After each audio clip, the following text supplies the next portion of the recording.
Hello hi வணக்கம். நான் தான் உங்களுக்கு திருச்சி சாஸ்திரம். அடங்கம்மா வரமாட்டேங்குது பாரு வாயில் கூட. ஹலோ ஹாய் வணக்கம். நான் தான் உங்களுக்கு திருச்சி சாதனா பேசுகிறேன். இப்போ நான் இந்த வீடியோ யாருக்காக தான் பேச போகிறேன் அப்படின்னு பார்த்தீங்கன்னா, நம்ம தம்பி இஃப்ரானுக்காக தான் பேச போகிறேன். அடே அப்பா எப்பா இப்ராம ஏன்டாப்பா நீலாம் என்ன உனக்குலாம் கெத்து வெயிட் வந்துருச்சுன்னு நான் கேட்குறேன். ஒரு ரம்ஜானுக்கு பிரியாணி கொடுக்குற, சேலை கொடுக்குற, வேட்டி கொடுக்குற, காசு கொடுக்குற, ரைட்டு. அது காருக்குள்ளே உட்காந்து கொடுக்காட்டி உனக்கு என்ன கேடுன்னு நான் கேட்குறேன். உனக்கு என்னப்பா கேடு? உனக்கு உதவி செய்கிறது கீழே இறங்கி வந்து செய்யணும். என்றைக்குமே ஒரு மனுஷன் கார்லேயே இருப்பானா, ஃப்ளைட்லேயே இருப்பானா, கீழே தரைக்கு எவனுமே வரமாட்டானா? நடக்க மாட்டிங்களா? அந்த அளவத்தை பொண்டாட்டி கீழே இறங்காதா கேட்குறேன். ஆனால் நம்ம தலைவர்கள் எல்லாருமே உதவி பண்ணுறவங்கன்னு உதவி பண்ணணும்னு நினச்சாங்கன்னா எல்லாம் கீழே இறங்கி வந்து உதவி பண்ணுறாங்க. ஏழை எளிய மக்களுக்கு வந்து உதவி பண்ணுறாங்க. நம்மளாம் யாரா அம்பானியோட பெரிய ஆளாடா நம்மளாம் கேட்குறேன். நம்மளாம் நான் அம்பானியோட பெரிய ஆளா நம்ம? ஒரு ஒரு ரம்ஜான் பண்டிகைக்கு நீங்கள் மற்றவங்களுக்கு சாப்பாடு, அன்னதானம், சேலை, வேட்டி, காசு இதெல்லாம் கொடுக்குறதா இருந்தால் நம்ம பூமியில் கால்பட்டு நடந்து வந்து ஏழை மக்களுக்கு கொடுக்குறது தான் வழக்கம். இதுதானே உலக வழக்கம். காரில் இருந்துட்டு கைப்பற்றுச்சு, ஸ்கின் அலர்ஜி ஆயிடுச்சு. உன் பொண்டாட்டியை பத்திரமா வந்து அந்த புள்ளைய வந்து பத்திரமா வீட்டுக்குள்ளே வச்சுருக்கணும். எப்படி நீ வீட்டில் வச்சுருந்து நீ வந்து காரை நிப்பாட்டி ஒரு இடத்துல நிப்பாட்டி இல்லை 2-3 இடத்துல நிப்பாட்டி அந்த ஏழை எளிய மக்களுக்கு நீ வந்து கொடுக்கலாம், உதவிகள் நீ வந்து செய்யலாம். இப்போ இருக்க காலகட்டத்தில் ஒரு சாப்பாட்டுக்கே அவங்க வந்து இப்போ ரொம்ப கஷ்டப்பட்டு இருக்காங்க. அவங்களுக்கு சீலத்துண்மணி எவ்வளோ பெரிய பெனிஃபிட் தெரியுமா? ஒரே உடையை எத்தனை வருஷத்துக்கு அவங்க அணிஞ்சிட்டு இருக்காங்க. அப்போ நீலாம் வந்து புடவை, வேட்டி சட்டை இந்த மாதிரிலாம் கொடுக்குற, அவங்களுக்கு எவ்வளோ பெரிய விஷயமா இருக்கும். உனக்கெல்லாம் அறிவில்லையாடா உனக்கு தம்பி? உனக்கு அறிவில்லை உனக்கு?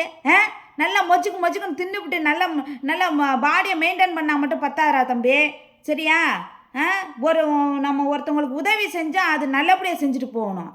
என்ன அப்படியே கையை பிடிச்சி பிடுங்குறாங்கங்கிற. ஆமாடா, அவங்களாம் ஒன்றும் இல்லாதவங்க. அதனால் வந்து அவங்க பிடுங்க தான் செய்வாங்க. அவங்களுக்குலாம் எதுவுமே இல்லை. உன்னை பார்த்தா அவங்களுக்கு அதிசயமாக தான் இருக்கும். ஒரு பொருள் கிடைக்கிது, ஒரு மனுஷன் உதவி பண்ணுற வர்றானா, ஐயோ உனக்கு வேணும் எனக்கு வேணும்னு அடித்து பிடிச்சிக்கிட்டு தான் வந்து எடுப்பாங்க, வாங்குவாங்க. உதவி பண்ணுற லட்சணத்தை பாரு, உதவி பண்ணுற லட்சணத்தை. முஸ்லீம் இதவே வந்து நீ வந்து கெடுக்கிற போல. மொகரைய பாரு, நல்லா மொகரைய தம்பியே.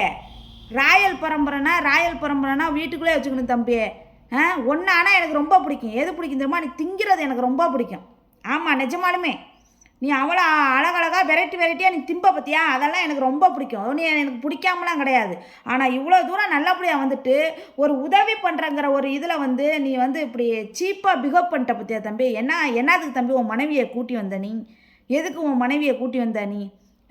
அந்த அம்மா இறங்கி கீழே வந்து அந்த கொடுக்குறாங்களே, அந்த பொருட்கள்லாம் கொடுக்குறாங்களே, ஒரு எட்டு கீழே இறங்கி இந்தங்கம்மா நல்லபடியாக இருங்க, இனிய ரம்ஜான் நல்வாழ்த்துக்கள், இந்தங்க என்னால் முடிஞ்சது அப்படின்னு சொல்லியிருந்தா மனசார கோடி பேத்தில் ஒரு 2 பேராவது வாழ்த்தி வரம் கொடுத்துருப்பாங்களா? கொடுக்க மாட்டாங்களா?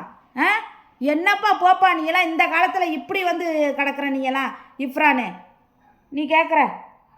இல்லை ஒருத்தனை 3 பேர் இருக்கீங்க, ஒருத்தர் கேமரா பிடிச்சிக்கோங்க, வீடியோ எடுக்க முடியலன்னா ஒருத்தர் வெளியில் நின்று கேமரா பிடிச்சிக்கோங்க.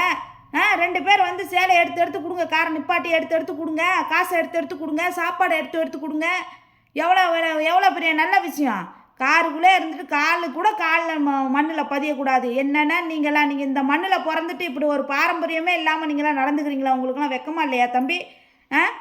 வெக்கமா இல்லையான்னு கேட்குறேன் நான். அட போங்கடா, டேய் போங்கடா. நீங்கள் அன்னதானம் கொடுத்ததும் போதும், ரம்ஜான் கொண்டாடினதும் போதும். இஃப்ரானே, இன்னொரு தடவை இந்த மாதிரி வேலையை செய்யாதரா தம்பி. இந்த மாதிரி இன்னொரு தடவை இந்த வேலையை நீ செய்யவே செய்யாது. ஓகே, செய்யாதரா, சொன்னால் புரிஞ்சுக்கோ.